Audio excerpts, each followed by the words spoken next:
ও লাগা যে কদিন রাত করি ফোন দেন না।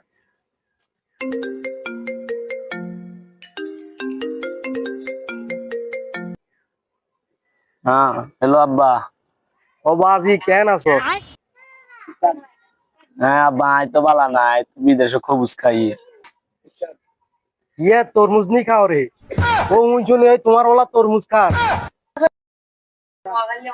আরে আব্বা, তরমুজ না তো খবুজ খাই, এর খবুজ। আরে তরমুজ খাস না, তোরা কি মানা করছি নি? তরমুজ তো শরীরে লাই যোগ্য উপকার। আরে আব্বা, তরমুজ খাই না তো খবুজ খাই। আনারে তো আমি বুঝাইতে পারি না। আনারে কইছি কতবার, আনে কানের কানের ডাক্তার দেন, কানের ডাক্তার দেন। মানে কানে কম হনে না, আনে টেনশনের কারণে আর কথা ভাবতা দেন। তুই তো বিদেশ যাই তরমুজ খা রে, খবুজ খা রে, দেশে থাকতে তো তোর কিছু খাওয়াইতে পারি না। আহারে আরে আব্বা, আই আনারে জীবনে বুঝে কইলাম বেলা খবুজ খাই। আনারে হে সুর উত্তম ধরে আমি বুঝে